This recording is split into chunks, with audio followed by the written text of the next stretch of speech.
Reforma administrativa. Passado, presente e futuro.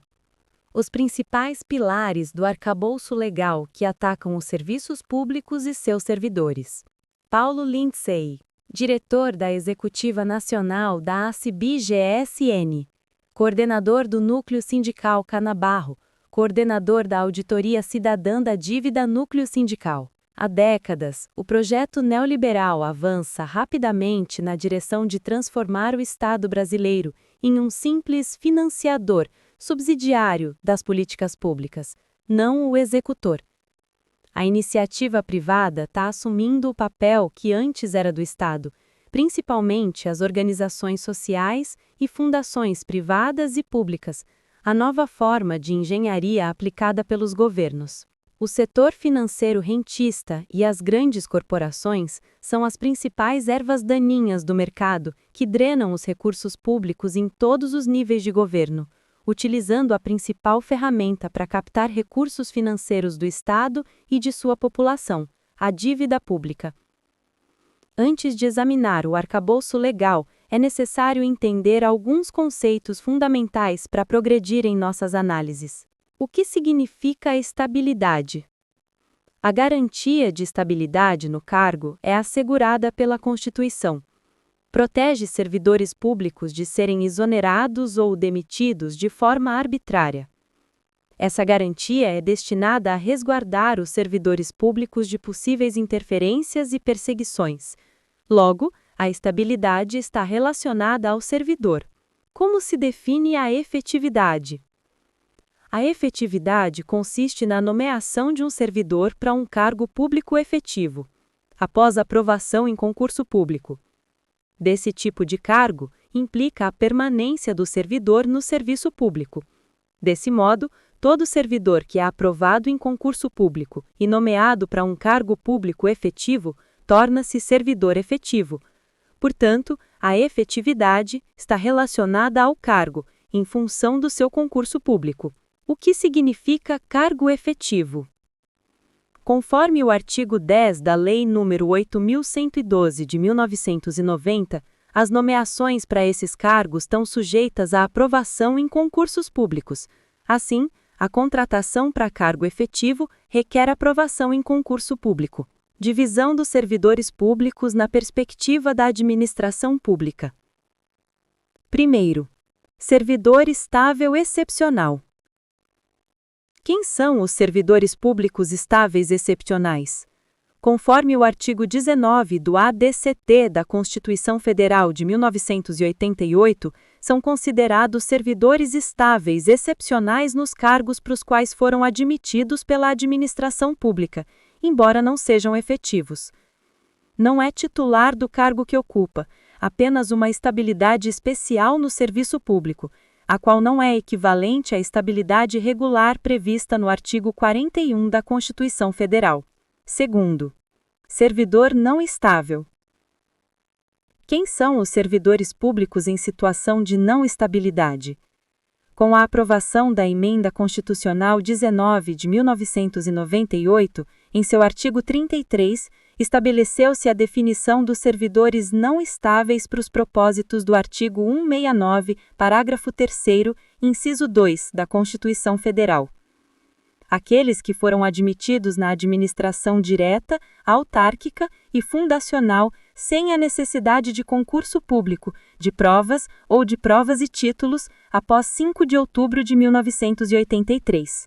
Terceiro, servidor estável efetivo. Quem são os servidores públicos estáveis e efetivos? No artigo 6 da Emenda Constitucional 19, alterou o artigo 41 da Constituição e definiu que são estáveis após 3 anos de efetivo exercício os servidores nomeados para cargo de provimento efetivo em virtude de concurso público. Divisão dos servidores públicos na perspectiva previdenciária. Quarto, servidor público que aposenta com paridade e integralidade. Quem são os servidores públicos que possuem paridade e integralidade? Os servidores admitidos no serviço público antes da promulgação da Emenda Constitucional nº 41 de 18 de dezembro de 2003, mas que se aposentaram depois, têm direito à paridade remuneratória e à integralidade no cálculo dos seus proventos.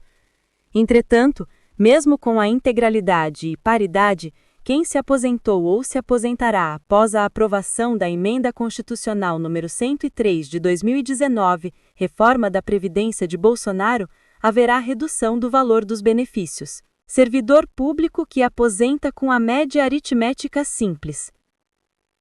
Quais são os servidores públicos que têm direito à aposentadoria com base nas 80 maiores contribuições para a Previdência?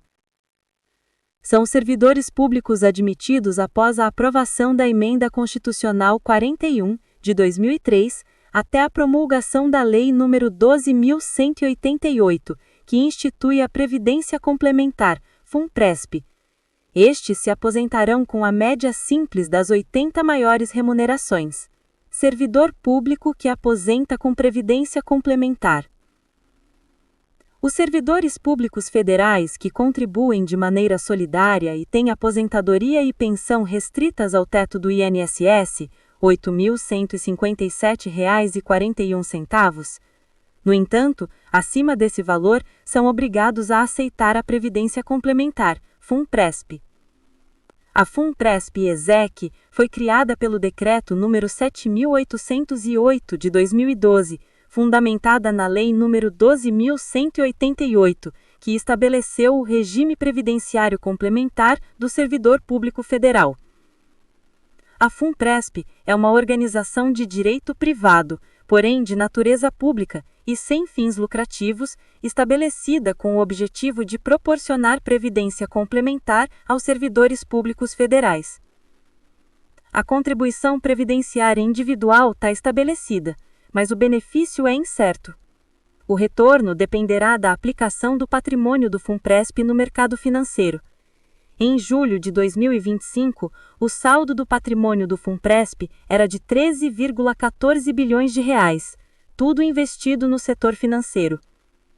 Com mais de 86% investidos em títulos públicos. A quantidade de participantes em julho de 2025, 121,6 mil servidores. 7º. Os principais pilares das reformas administrativas.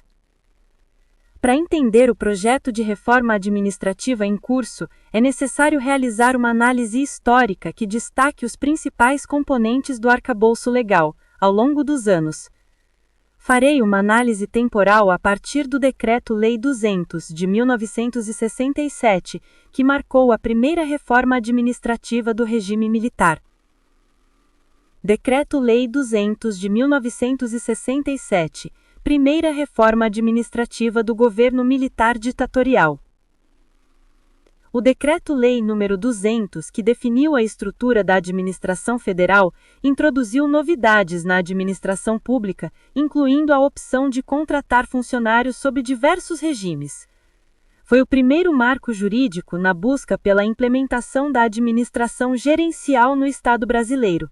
O artigo 26 do decreto, que aborda as entidades da administração indireta, determina que a contratação de pessoal pode ocorrer por meio de regime jurídico único, de natureza estatutária, Lei nº 1752, ou por meio de contrato de trabalho regido pela CLT, caso a natureza das atividades o demande. Isso implica que, conforme a natureza da entidade e as funções exercidas, o servidor poderá ser admitido sob o regime estatutário, com estatuto específico da administração pública, ou pelo regime seletista, com direitos e obrigações estabelecidos pela consolidação das leis do trabalho. Ele enfatizou o fortalecimento do sistema de mérito, ao desenvolver as diretrizes do Plano de Classificação de Cargos, PCC, possibilitando a flexibilização das relações de trabalho no setor público federal, com a implementação de dois tipos de regime, estatutário e CLT. Lei nº 5.645 de 1970, Plano de Cargos e Salários. Essa lei definiu as orientações para a classificação de cargos do Serviço Civil da União e das autarquias federais, além de tomar outras medidas. No artigo 2º, os postos serão classificados como de provimento em comissão e de provimento efetivo, inserindo-se basicamente nos seguintes grupos: de provimento em comissão e direção e assessoramento superiores. De provimento efetivo. 2. Pesquisa científica e tecnológica. 3. Diplomacia. 4. Magistério. 5. Polícia Federal. 6. Tributação, arrecadação e fiscalização de tributos federais. 7. Artesanato. 8. Serviços auxiliares. 9. Outras atividades de nível superior. 10.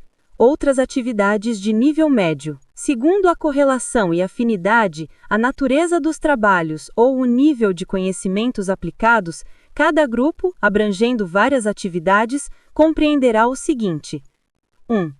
Direção. Segundo a correlação e afinidade, a natureza dos trabalhos ou o nível de conhecimentos aplicados, cada grupo, abrangendo várias atividades, compreenderá. Primeiro, direção e assessoramento superiores. Os cargos de direção e assessoramento superiores da administração, cujo provimento deva ser regido pelo critério da confiança, segundo for estabelecido em regulamento. Segundo, pesquisa científica e tecnológica, os cargos com atribuições, exclusivas ou comprovadamente principais, de pesquisa científica, pura ou aplicada, para cujo provimento se exija diploma de curso superior de ensino ou habilitação legal equivalente, e não estejam abrangidos pela legislação do magistério superior. Terceiro, diplomacia, os cargos que se destinam à representação diplomática. Quarto, magistério, os cargos com atividades de magistério de todos os níveis de ensino. Quinto, Polícia Federal, os cargos com atribuições de natureza policial. Sexto, tributação, arrecadação e fiscalização de tributos federais e contribuições previdenciárias. Sétimo, artesanato, os cargos de atividades de natureza permanente, principais ou auxiliares, relacionadas com os serviços, de artífice em suas modalidades. 8. Serviços auxiliares, os cargos de atividades administrativas em geral, quando não de nível superior. 9. Outras atividades de nível superior, os demais cargos para cujo provimento se exija diploma de curso superior de ensino ou habilitação legal equivalente. 10. Outras atividades de nível médio, os demais cargos para cujo provimento se exija diploma ou certificado de conclusão de curso de grau médio ou habilitação equivalente. Como podemos observar na correlação e afinidade, a natureza dos trabalhos que conhecemos não é fruto do acaso. O ordenamento jurídico brasileiro estabelece definições para setores e cargos estratégicos, tanto para os governos quanto para o mercado.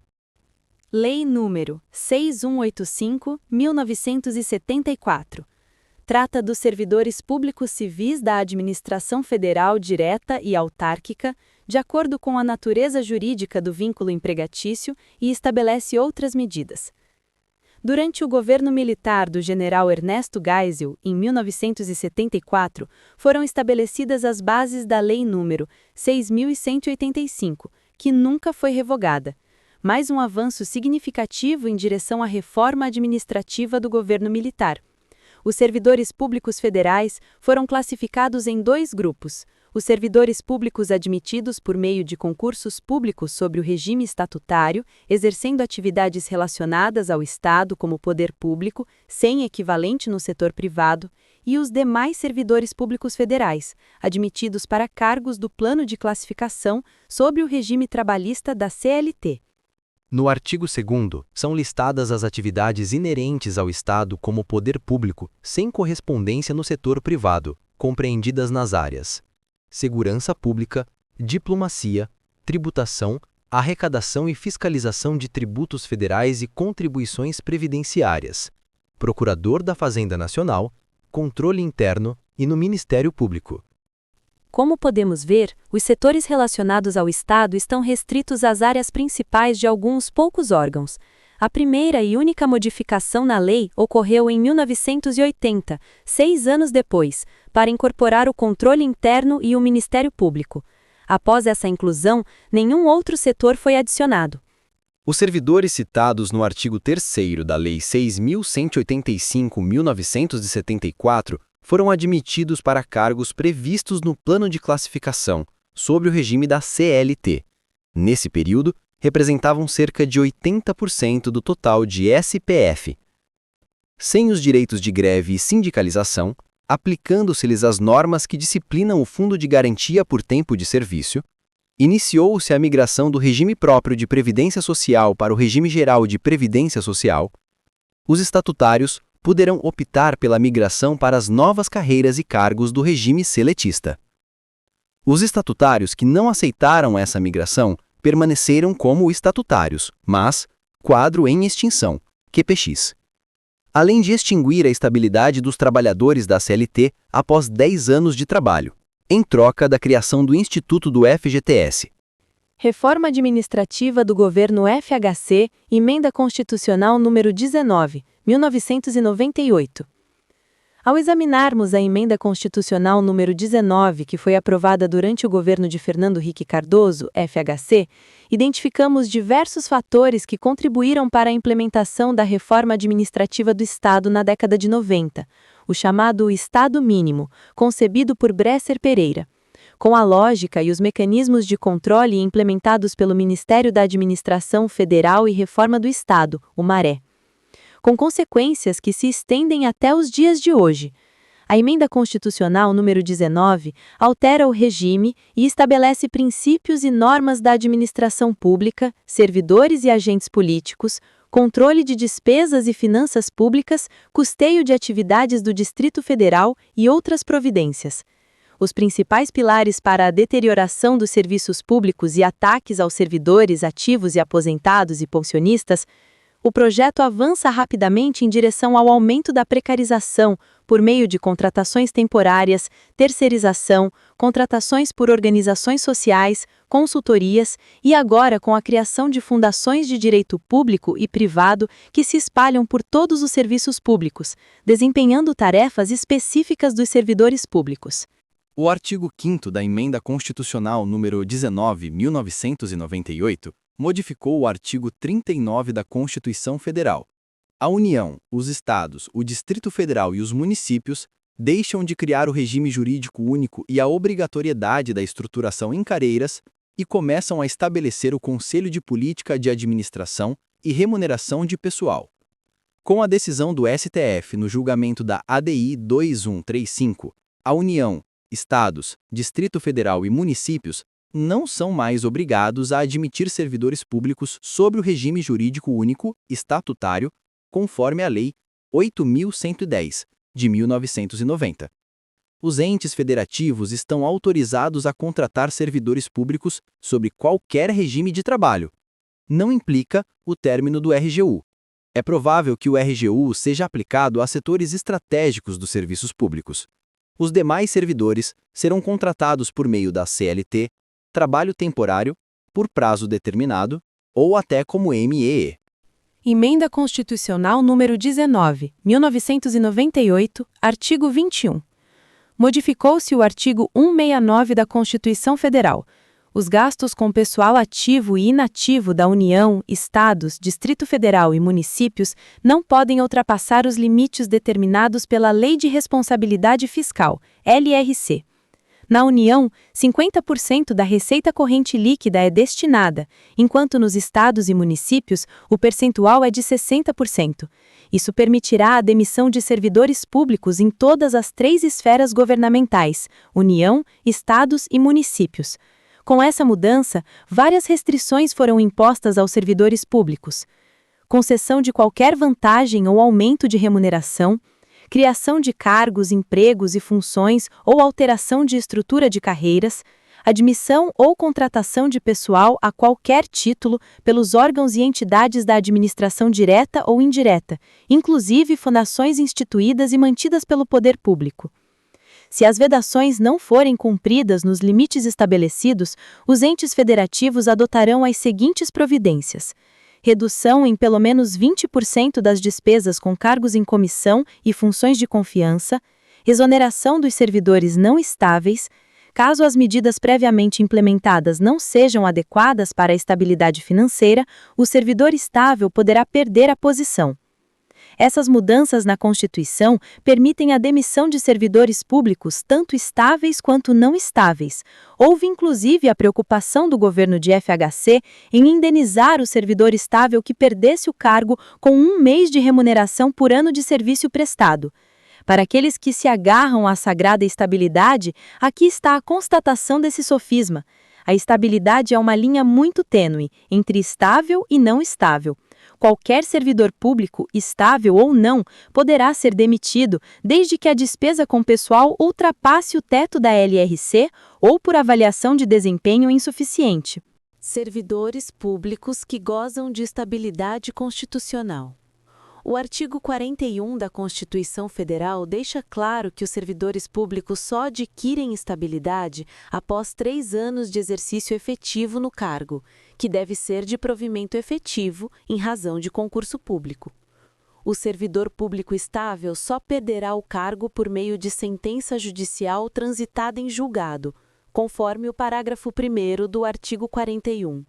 Porém, o artigo 69 não concorda com o artigo 41.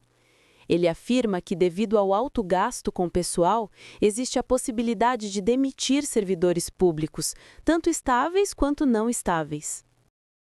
Servidores públicos estáveis excepcional.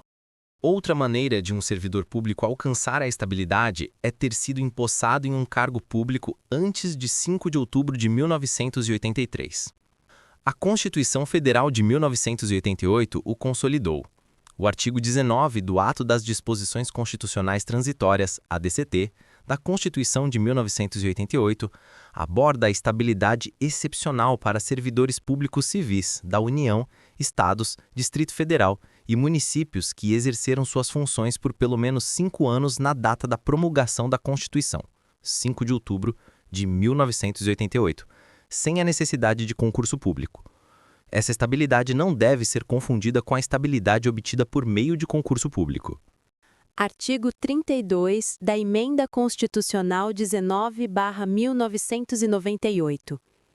O artigo 247, os critérios e garantias especiais para a perda do cargo de um servidor público estável que realiza atividades exclusivas de Estado em razão de seu cargo efetivo, serão determinados pelas leis mencionadas no inciso 3 do parágrafo 1º do artigo 41 e no parágrafo 7º do artigo 169. A Constituição Federal prevê a demissão de servidores públicos, incluindo cargos efetivos estáveis que realizam atividades exclusivas de Estado, com base na avaliação de desempenho e por meio de ato normativo justificado do respectivo poder. Logo, as garantias especiais não se aplicam a todos os servidores públicos. O artigo 33 da Emenda Constitucional número 19/1998 estabelece a definição de servidores não efetivos. Este artigo define o que são os servidores públicos não estáveis. Para os fins do artigo 169, parágrafo 3º e I da Constituição Federal, esses servidores são aqueles admitidos na administração direta, autárquica e fundacional, sem a necessidade de concurso público de provas ou de provas e títulos após 5 de outubro de 1983. Assim, todos os servidores públicos admitidos sem concurso após 5 de outubro de 1983 até o primeiro concurso no órgão em que atuam, apesar de terem mais de 41 anos de serviço, não têm estabilidade constitucional e podem ser demitidos sem a exigência de uma lei específica. Uma simples caneta é suficiente. PEC 32 – Reforma administrativa dos governos Temer e Bolsonaro. A tramitação da PEC 32 foi retardada devido à mobilização dos servidores públicos. Porém, ela não foi enterrada. Depois de ser analisada por diversas comissões, incluindo a especial, está pronta para votação no plenário do Congresso Nacional, Câmara e Senado. Com o retorno das discussões sobre a reforma administrativa, tanto no GT quanto no governo, existe uma alta probabilidade de reedição da PEC 32 ou de aproveitamento de alguns artigos que atendem aos interesses da extrema-direita, do setor privado e do governo. No texto final aprovado pela Comissão Especial, o artigo 10 da PEC 32 sugere a adição de um novo inciso, 30º, ao artigo 22 da Constituição Federal, estabelecendo que a competência exclusiva da União legislar sobre normas gerais sobre criação e extinção de cargos públicos, concurso público, critérios de seleção e requisitos para investidura em cargos em comissão, estruturação de carreiras, política remuneratória, concessão de benefícios, gestão de desempenho, regime disciplinar, processo disciplinar e cessão e requisição de pessoal. Assim, as mudanças sugeridas no inciso 30º do artigo 22 da Constituição Federal servirão como ponto de referência principal para todas as mudanças na administração pública. Será o principal fator para o desmantelamento da maioria das carreiras estatutárias dos servidores públicos. Não termina aqui. As alterações constitucionais continuam.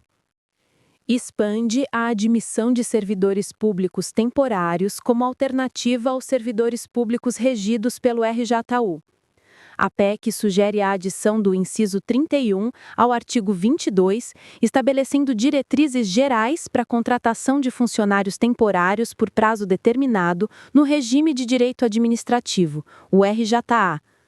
O regime jurídico administrativo é uma expressão que se refere ao conjunto de normas e princípios que estabelecem prerrogativas, vantagens e sujeições, limitações para a administração pública, colocando-a numa posição vertical nas relações estabelecidas com particulares. Com a mudança do inciso 9 do artigo 37 da Constituição Federal, a contratação temporária deixará de depender da necessidade da pandemia de Covid-19 e passará a substituir as atividades permanentes, assumindo uma natureza transitória. O GT da Câmara sugere que a criação de uma lei nacional e a eliminação do excepcional interesse público. Isso permite que os governos, em todas as esferas, contratem servidores temporários para qualquer cargo público, até mesmo na área final dos órgãos. Por outro lado, a mudança proposta no inciso 24 do artigo 37 pela PEC estabelece que o uso de uma plataforma eletrônica de serviços públicos no Poder Executivo Federal será obrigatório conforme a lei. Essa plataforma deve permitir a automação dos procedimentos realizados pelos órgãos e entidades que compõem a administração pública direta e indireta, garantindo aos cidadãos acesso aos serviços que recebem e a avaliação da qualidade correspondente. Com o progresso digital no Brasil, a automação, a robótica e a inteligência artificial reduzirão significativamente o número de servidores públicos de carne e osso. Assim, as plataformas digitais substituirão gradualmente os servidores públicos federais, recorrendo a serviços públicos automatizados em vez de servidores públicos concursados. A realização do projeto de inovação tecnológica identificará as carreiras, cargos e funções consideradas obsoletas na administração pública federal. Isso resultará na proposta de demissões de servidores públicos federais estáveis e efetivos que ocupam essas posições. É importante lembrar da declaração da ministra do MGI, Esther Dweck, que disse que o Poder Executivo Federal Civil perderá aproximadamente 180 mil servidores públicos nos próximos 10 anos. Alguns motivos estão mencionados acima. A análise do Boletim Estatístico de Pessoal revela uma diminuição no efetivo, passando de 1.273.584 em 2019 para 1.218.338 em julho de 2025. Houve uma diminuição de aproximadamente 55.246 servidores públicos em pouco mais de 66 meses. Sem considerarmos a quantidade, mais de 68 mil servidores públicos estão recebendo o abono de permanência e poderão se aposentar a qualquer momento. Qual será o cenário dos serviços públicos com o avanço da inteligência artificial? No entanto, o principal objetivo da reforma administrativa é preservar o papel do Estado como subsidiário, financiador das políticas públicas. No entanto, o mercado privado, ou seja, organizações sociais, será responsável pela administração, o que implica a completa privatização dos serviços públicos em todas as 3 esferas de governo. O artigo 37-A inserido pela PEC 32, determina que a União, Estados, Distrito Federal e municípios poderão, de acordo com a legislação federal, firmar acordos de cooperação com órgãos e entidades, tanto públicos quanto privados, para a execução de serviços públicos. Isso abrange a partilha de infraestrutura e a utilização de recursos humanos de organizações privadas, com ou sem remuneração. A privatização dos serviços públicos será concretizada e haverá um retorno ao estado fragmentado das décadas de 70, 80 e 90 na gestão pública federal, onde os protagonistas eram os proprietários dos serviços públicos, políticos, famílias tradicionais, militares, servidores públicos de destaque e empresários. A mudança sugerida no artigo 41 não reconhecerá que o servidor se torna estável após 3 anos de exercício efetivo em cargo de provimento, em razão de concurso público. Após 3 anos de estágio probatório, começando a reconhecer a estabilidade. Isso representará um grande retrocesso. O artigo 41 da Constituição Federal contém 2 palavras mágicas que são essenciais para a compreensão dos servidores públicos: estabilidade e efetividade. Estabilidade, destinado ao servidor que ocupa um cargo público, logo, refere-se ao servidor. E efetividade é uma característica do cargo público para servidores aprovados em concurso após 3 anos de exercício efetivo durante o estágio probatório. O texto constitucional em vigor aceita como uma das formas de perda do cargo de provimento efetivo estável, uma decisão que não admite mais recursos. No entanto, a PEC 32 introduz algumas outras opções. Uma delas é que um servidor efetivo estável pode ser demitido com base em uma decisão proferida por um órgão judicial colegiado. Assim, um colegiado composto por pessoas selecionadas cuidadosamente em seu órgão pode resultar na sua demissão. Fique muito atento a essa formulação. Outra possibilidade de demissão é prevista no artigo 41, parágrafo 3º, que estabelece que o servidor estável perderá o cargo se este for extinto por lei específica em decorrência do reconhecimento de que se tornou desnecessário ou obsoleto. Nesse caso, é garantido o direito à indenização mencionado no parágrafo 5º do artigo 169 da Constituição. A Emenda Constitucional 19/98, artigo 21, parágrafo 5º, durante o governo de FHC, aprovou essa indenização. O servidor público estável de provimento efetivo, que perder o cargo devido ao excesso de gastos com pessoal, terá direito a uma indenização equivalente a 1 mês de salário por ano de serviço. Artigo 41, parágrafo 4º, a Lei nº 8.110/1990 estabelece as regras para o estágio probatório. Essa lei determina vários aspectos da vida do servidor público, razão pela qual é considerada de grande importância. Também é chamada de regime jurídico único. De acordo com a Lei 8.110/90, no artigo 20, parágrafo 1º, 4 meses antes do término do estágio probatório, a avaliação de desempenho do servidor, realizada por uma comissão designada para esse propósito, deverá ser submetida à aprovação da autoridade competente. A PEC 32, no artigo 41, parágrafo 4º, estabelece que o servidor que estiver cumprindo o estágio probatório mencionado no caput terá seu desempenho avaliado em ciclos semestrais, conforme o disposto no artigo 39-A. É permitida a sua exoneração se houver resultado insatisfatório em 2 ciclos de avaliação. Assim, mais um retrocesso, pois 12 meses ou 2 avaliações de desempenho insatisfatórias, seja de forma contínua ou não, pode resultar na demissão de um servidor de provimento efetivo antes de concluir o estágio probatório.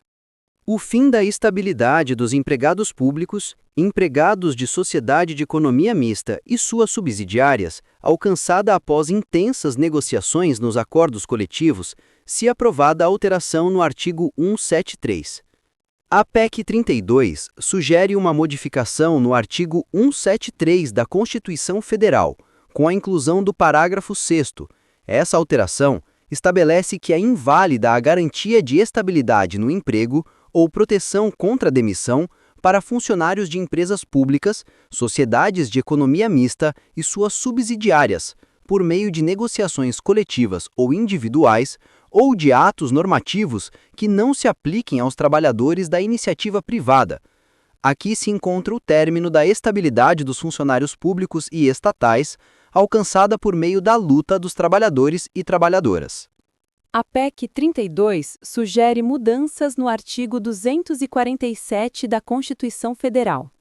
A lei mencionada no parágrafo 7º do artigo 169, demissão por excesso de gasto com pessoal, abordará de maneira distinta os servidores públicos ocupantes de cargo exclusivo de Estado, incluindo aqueles que desempenham diretamente atividades finalistas relacionadas à segurança pública, à manutenção da ordem tributária e financeira, à regulação, à fiscalização, à gestão governamental, à elaboração orçamentária, ao controle, à inteligência de Estado, ao Serviço Exterior Brasileiro, à advocacia pública, à defensoria pública e à atuação institucional do Poder Legislativo, do Poder Judiciário, incluídas as exercidas pelos oficiais de justiça e do Ministério Público, incluído por emenda o setor de segurança pública.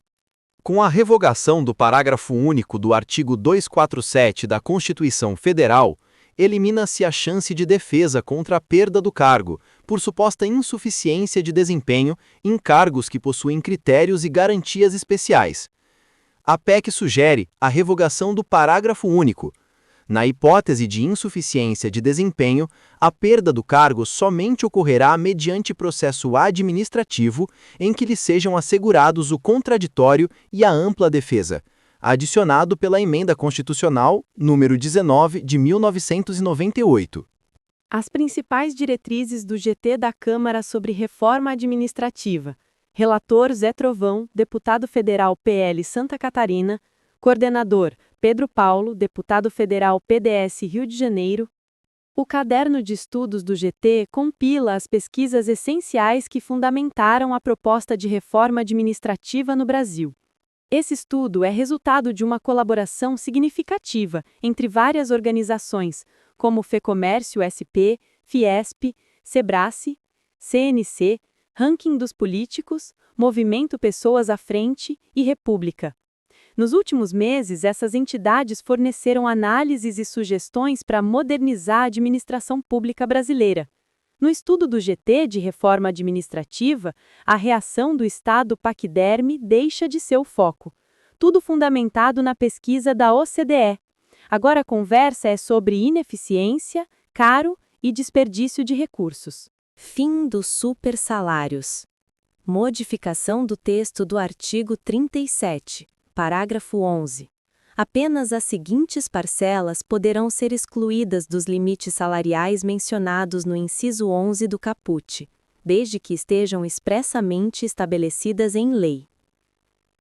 Como o objetivo não é eliminar os supersalários, já há no Senado Federal o projeto de lei 2721/2021, que, de acordo com o parágrafo 11 do artigo 37 da Constituição Federal, reconhece as parcelas de natureza indenizatória que não estão sujeitas ao teto remuneratório estabelecido no inciso 11 do caput e nos parágrafos 9º e 12 do artigo 37 da Constituição Federal.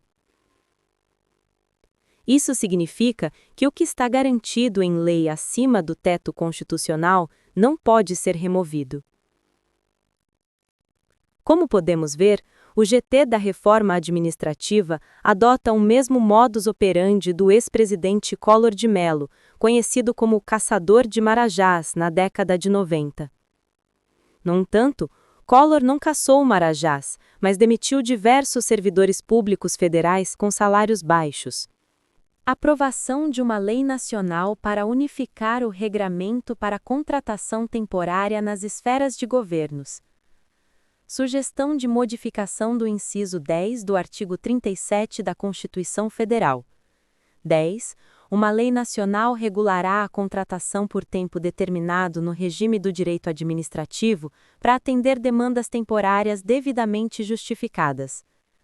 A proposta do GT é aprovar uma lei nacional com um regulamento único para administrar o trabalho temporário nos entes federados, municípios, DF, estados e União, eliminando a expressão excepcional interesse público. Isso permitirá o uso de trabalho temporário até mesmo na área fim do órgão. O regime jurídico administrativo, RJA, consiste no conjunto de regras e preceitos que orientam a atuação da administração pública.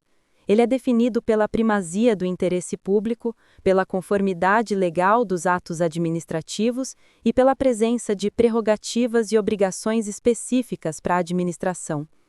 Em suma, o RJA estabelece os comportamentos da administração pública em suas relações jurídicas, definindo tanto seus poderes quanto suas limitações.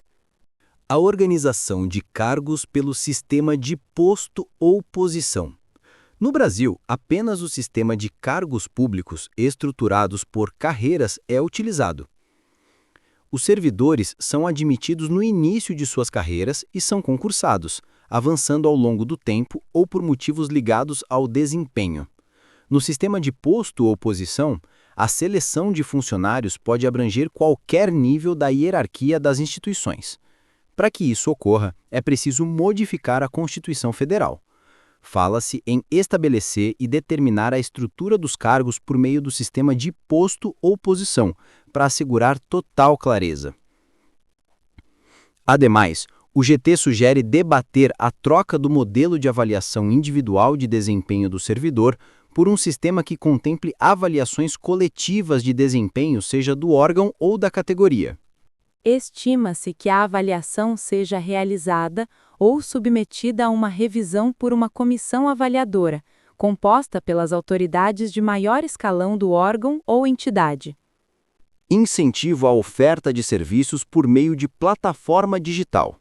Adicionar ao artigo 37 o parágrafo 30A.